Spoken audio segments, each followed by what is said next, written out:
to create idea pins or idea ads for an e-commerce business on Pinterest that actually gets pinners to convert. Welcome. If you don't know me, my name is Adriana and I run the Pinterest marketing agency called Kordial Media, where we offer do-it-for-you services when it comes to Pinterest marketing. In today's video, we are going to break down everything that there is to know about creating an awesome idea pin or idea ad as an e-commerce business. But before we dive in, don't forget to hit the big red subscribe button and to hit the bell to be notified every single time I post a new video here on the Kordial Media YouTube channel. Without further ado, let's dive into the video. So the first thing that you need to know is that there's actually two aspects to an idea pin or an idea ad that you need to know the Pinterest best practices for. The first thing is the format, like the actual aesthetics of the idea pin.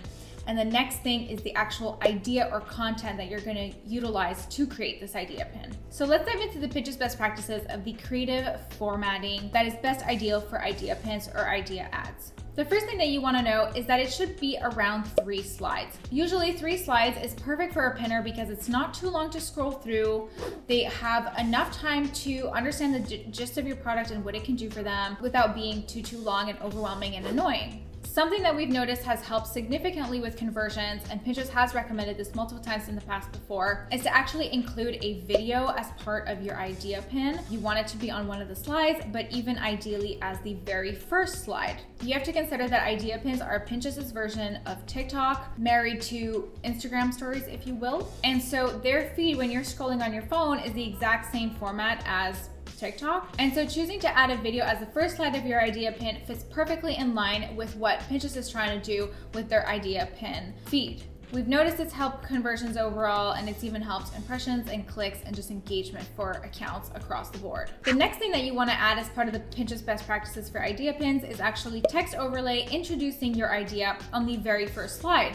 So in this case, if you choose to add a video as your first slide, you want to make sure that the title is really engaging and that it's going to describe exactly what the pinner is going to get from watching your idea pin or going through your idea pin slides. Whether it be you showcasing your product or giving tips on how to utilize your product, or maybe doing a demonstration on how to utilize your product, whatever the case may be, you want to make sure that the title is super clear and that the text overlay really is on that very first slide, whether you choose to have that first slide be a static image or a video. On your very last slide, you want to add a call to action. If you don't add a call to action on your last slide, it's almost like a waste of the pinner, falling on your idea pin. If you want the pinner to actually take an action as a result of seeing your idea pin, you want to make sure you're adding a call to action.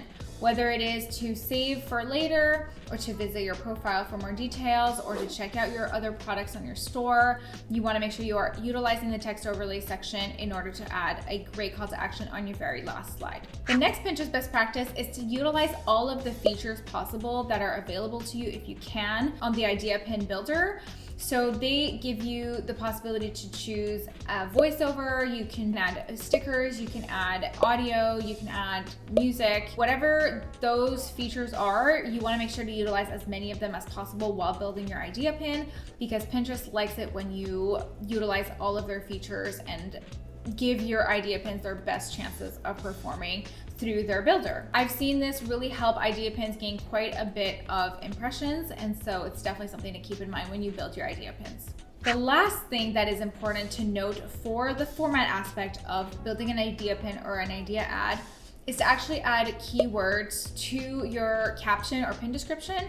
So although you don't want your caption to be super long and you do want it to be read like natural language, adding a sentence or two in your caption that contain long tail keywords that are SEO friendly for Pinterest is a great way to make sure that your relevancy score is quite high. Now, you don't have access to your relevancy score, and even I don't have access to your relevancy score, but it's built into the Pinterest algorithm, and it will help rank your pins appropriately and show your pins in front of the right audience if your relevancy score is really high. Now let's jump onto the part of the creative best practices when it comes to the actual idea or the content that you're gonna utilize. Now, the first thing to keep in mind is that idea pins are supposed to provide an actual idea for your pinners. It's supposed to inspire your pinners, and it's supposed to give them like a sort of tutorial style, step-by-step guide on how to recreate your idea.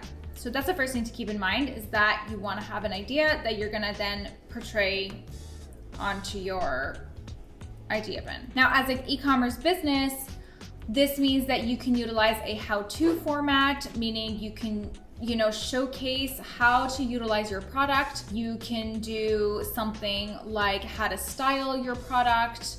Maybe you can show a product unboxing. Perhaps you can show a review testimonial of somebody else utilizing your product and enjoying it. At the end of the day, whatever content you are able to create to promote your product in a how-to format would probably be the best way to utilize the idea pins. I do have a client, for example, who sells a home decor product, and we have an idea pin with 3 slides that shows how to actually assemble their product. So that's like one type of idea. For another client, we have a idea pin style where we showcase, it's also a home decor product. We showcase their home decor product in different images, or like how to style their home decor product in a home in multiple different slides. So like that way the pinner can kind of visualize their own home and how they would style this home decor product in their home. So that's just something to keep in mind when you create your content. You want to utilize a how-to format or maybe a demonstration format. Another idea pin best practice is actually to show your face, show yourself talking in front of the camera.